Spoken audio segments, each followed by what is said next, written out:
அன்பான faith boosters family, length கால தியானத்தில் இயேசு கிறிஸ்துவின் அங்க மகத்துவங்களை தியானிக்கும் இந்த நாட்களில் இன்று தொடர்ந்து அவருடைய அறை மற்றும் முழங்காலை பற்றி இன்னும் ஆழமாக நாம் பார்க்கலாம். 2 சம்பவங்களின் வழியாக அவரின் அங்கத்தின் மகத்துவத்தையும் அதன் மூலமாக வெளிப்படும் இயேசு கிறிஸ்துவின் குணாதிசயங்களையும் தியானிப்போம். முதலாவது, இயேசுவின் அறை. சூழல்: இயேசுவின் இறுதி ராப்பந்தி. யோவான் 13:4-5 இயேசு போஜனத்தை விட்டு எழுந்து வஸ்திரங்களை கழற்றி வைத்து ஒரு சீலையை எடுத்து அறையிலே கட்டிக்கொண்டு பின்பு பாத்திரத்தில் தண்ணீரை வார்த்து சீஷருடைய கால்களை கழுவவும் தாம் கட்டிக்கொண்டிருந்த சீலையினால் துடைக்கவும் தொடங்கினார். இந்த வசனங்களில் ஒரு சீலையை அவர் அறையில் கட்டுகிறார். பொதுவாக வேலைக்காரர்களின் உடையாக இது காணப்படுகிறது. அவர் தன்னை ஒரு சாதாரண வேலையாளை போல தாழ்த்துகிறார். இதில் அவருடைய தாழ்மையின் குணம் வெளிப்படுகிறது. அவர் கடவுளின் ஒரே பேரான குமாரன் மற்றும் ஒரு போதகராய் இருந்தும் தன்னை அவர் முற்றிலுமாக தாழ்த்தி ஒரு வேலைக்காரராக சித்தரிக்கிறார்.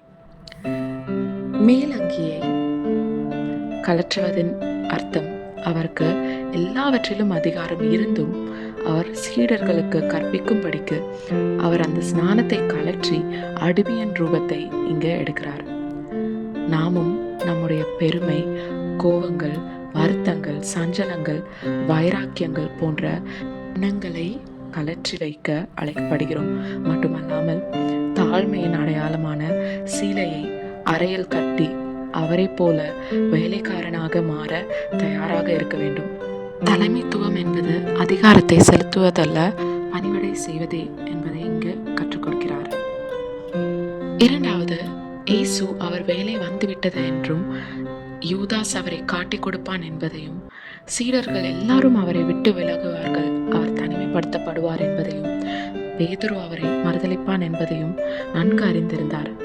இருந்தும் அவர் சீடர்களின் கால்களை கழுவி பின்னர் தன் அறையில் இருந்த சீலையை வைத்து அவர்களது கால்களை துடைக்கிறார்.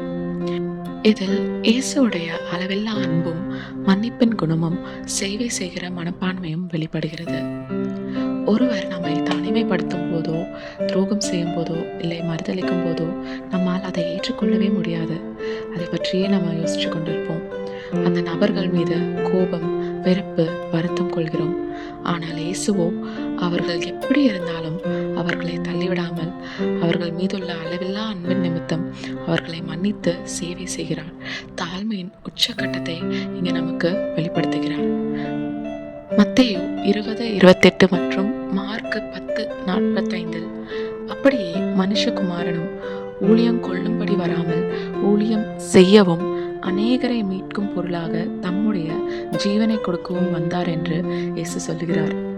கடவுளின் ஒரே பேரான குமாரன் அவரது மகிமையை விட்டு மனுஷ ரூபம் எடுத்தது மாத்திரமல்லாமல் அவர் தாழ்மையின் கோலத்தையும் எடுத்தார். அளவில்லாமல் அன்பு கூர்ந்தார், மன்னித்தார், சேவை செய்தார். அதை நமக்கு ஒரு முன்னுதாரணமாக வைக்கிறார். இரண்டாவது அங்கம், முழங்கால். சூழல்: ஒலிவு மலையில் ஏறெடுக்கப்பட்ட ஜெபம்.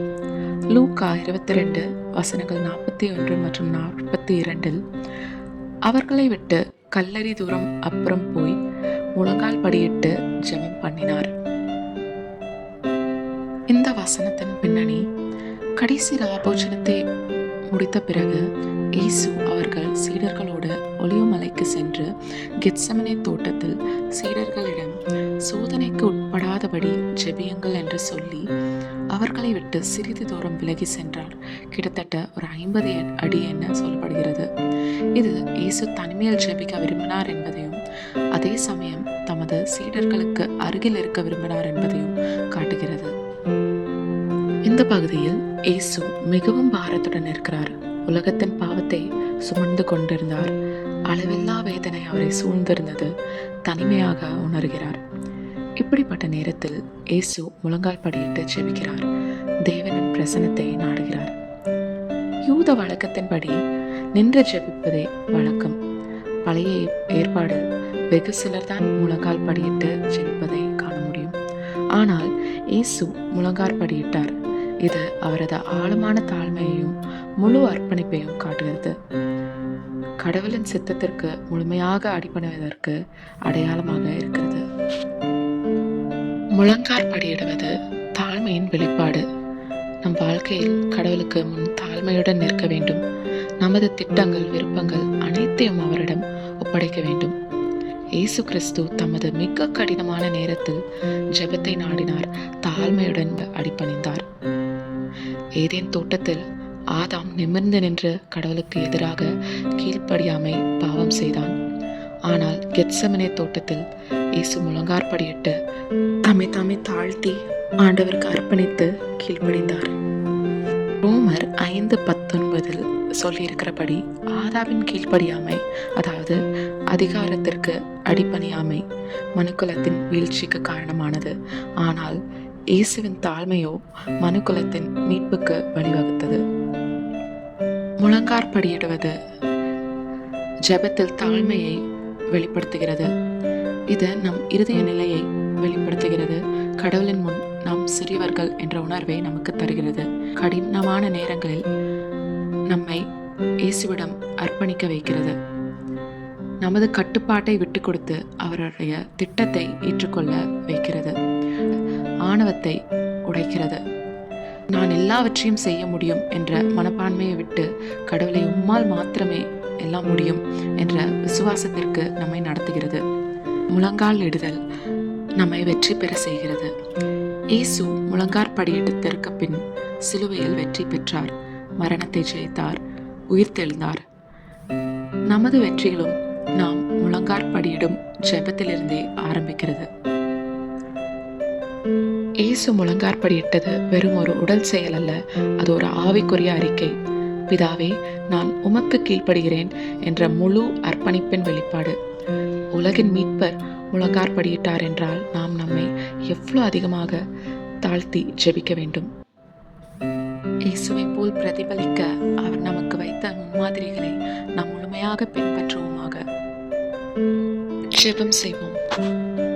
இயேசுவே, நீர் உம்முடைய மகிமையின் ஸ்நானத்தை விட்டு மானிடராய் வந்து அடிமை ரூபம் எடுத்து எங்களை அளவில்லாமல் நேசித்து பணிவிடை செய்தீர்.